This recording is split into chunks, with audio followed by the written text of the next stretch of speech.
Sometimes stock mirrors like these can spoil the look of a bike or just not fit in with the look that you're going for when you're making modifications. That's the case for this bike, so let's change that.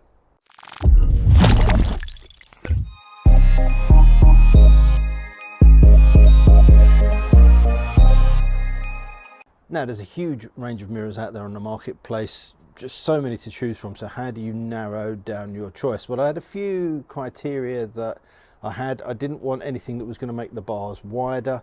I've used bar-in mirrors before that stick out to the sides and they work really well, but when you're filtering through traffic in town, they just make the bars wider and can be a problem. You end up knocking them quite often.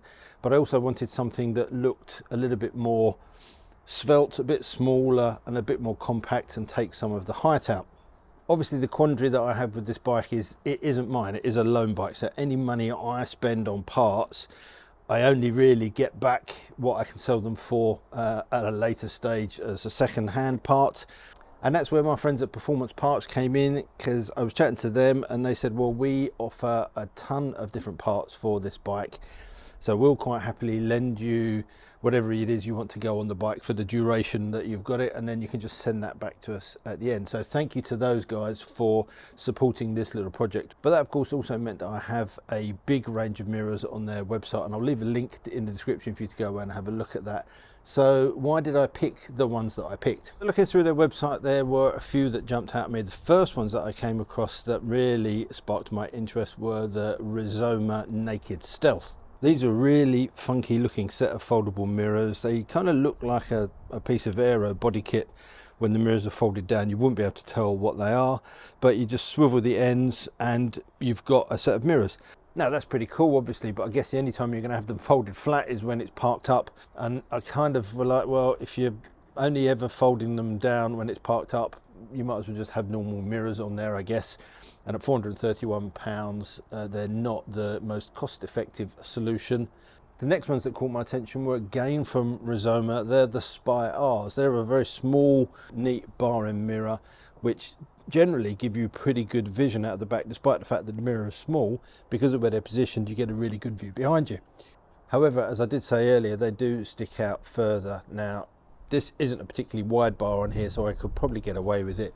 But I found on my old street twin I had bar-in mirrors, and I did kind of continually knock them into things, so I'd rather keep something that was inboard. So I plumped for these, the Gilles Moon mirrors, a brand I'd never heard of before, but the guys at Performance Parts said, we sell a load of these, I'll send them through to you and you can see what you think. They maybe add a small amount of width, and you can either fit them upwards or in some circumstances you can fit them below. Really nice CNC aluminium machined, nice and thin. They only weigh 300 grams and they are E-marked as well. Nice mirrors, so let's get them on and see if these look better than these. The mounting bolts that you get in the kit will be specific to your bike, so when you order it, you'll order it for a specific bike.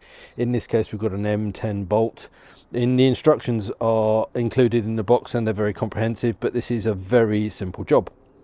First job is to whip off the stock mirrors, get those out of the way. And it's nice to see that the guys actually provide a little plastic blanking plate to push in there, he says. There we go, nice tight fit. Then it's time to get the bar end out. Pretty chunky fittings on the Suzuki. This is an M10 bolt with a very long thread. That can go in the save it box. Then we've got the end bolt, which acts as a spacer. Now you'll notice there's two in the kit and they have different thread pitches, so whether there's any variance in these I'm not entirely sure. So find the one with the right thread pitch, which is the narrow one. These need to be tightened to 12 Newton meters, and there is a 10mm hex on the inside to enable you to do that. Then it's just a case of popping that on the end and screwing in the bolt. You can then jump on the bike and work out where you need that to go, or if you wanted to fit it down the other way,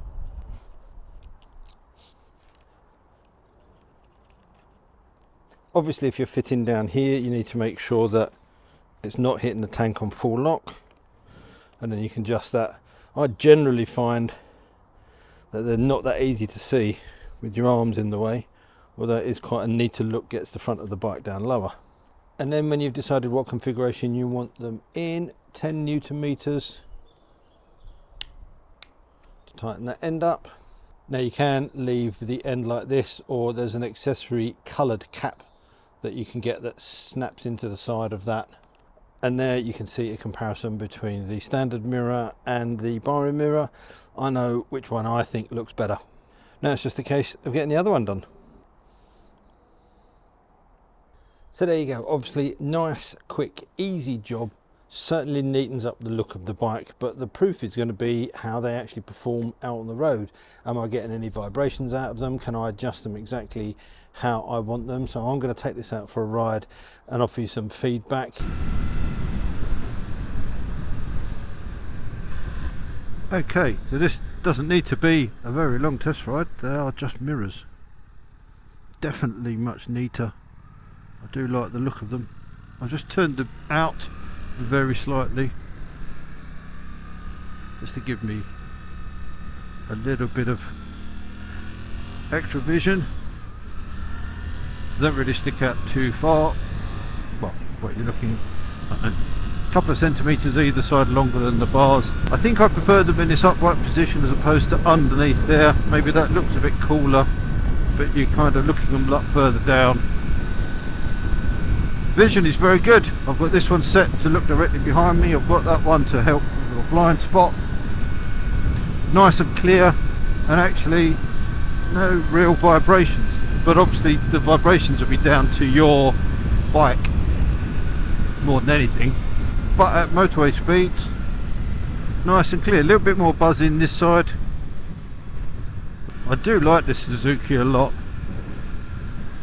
It's great fun, as all bikes are, I guess. But I do love the engine in this. I like that bit of grunt. Looking forward to putting some more bits on. I have got an exhaust coming. I've got a rear hugger which I intended to put on for the winter, but never got around to it. But I'll show you what that's like. Whether I leave that on or not, I don't know. I've got a little bit of fun and games for the front end. I've also got some new tyres to go on here. Dunlop have just launched their new Sport Smart 4s. A bit of a sportier set of tyres than the Mutants I've got on here. Now the weather's warming up, there'll be a perfect thing to swap over to put onto here. The Mutants have been great, you know, around the back lanes where the road surface is, you know, bits of gravel and mud and stuff like that. That extra tread is good. They warm up quickly, but they're really good in the wet. So they've been an ideal tyre to have on the bike, you know, through the sort of poorer weather. Now the weather's improving, I definitely will give the Sport Smarts a try. But I have to say, I'm a big fan of the Mutants. But anyway, I'm not talking about tyres, I'm talking about mirrors. And these, spot on, really pleased with these. Really does make a difference, transform that bike. Obviously I've got this camera sticking up here, so you don't get the full effects, but definitely much better than the dog bollock stock mirrors. These are not cheap, but I guess you get what you pay for a lot of times. You can always buy cheap knockoff ones, and people will say, well, I can buy a set on Alibaba for 20 quid or whatever it might be, and that's fine. If that's what you want to put on your bike, put them on your bike. But to have a really nice quality E-marked set of mirrors with good vision that I think are not going to fall apart, and only time will tell, I think it's worth spending the extra. But obviously in my case I didn't spend the extra, so thanks again to Performance Parts for loaning me these mirrors for the duration of the bike loan. I promise to look after them, and I think that's about all I really need to say about this. Lots of adjustability, really nice clear vision. You do get a little bit of vibes through the bars on this bike, and that doesn't get transferred too heavily into these, so I've never so far had a problem being able to make out what's behind me. There's a very slight buzz, but not much else other than that. So yeah, job well done. Right then, let's head back to the cave to finish off.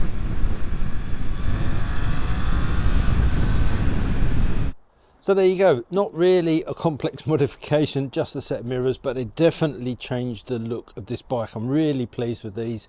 Thank you again to Performance Parts for supplying these to put on the bike, but not only did they supply these, they've also given me a discount code. So if you use the code ManCaveMoto10, that will save you 10% off of any Gilles product, be it these mirrors or anything else that they stock from this company. You can get a 10% discount on that. Just use that code at the checkout and that will save you. As I say, this is the start. We're getting into the nicer weather, so I'm going to start changing these around. An exhaust is coming, we've got a tail tidy coming, there's a few other bits and pieces going on, new tyres, but we'll do that over the coming weeks as we go along, and I'll show you how this bike gets transformed. If you've got any questions, let me know in the comment section down below, and all that leaves me to say is until next time, thanks for watching, take care, ride safe, and I'll see you soon. Bye.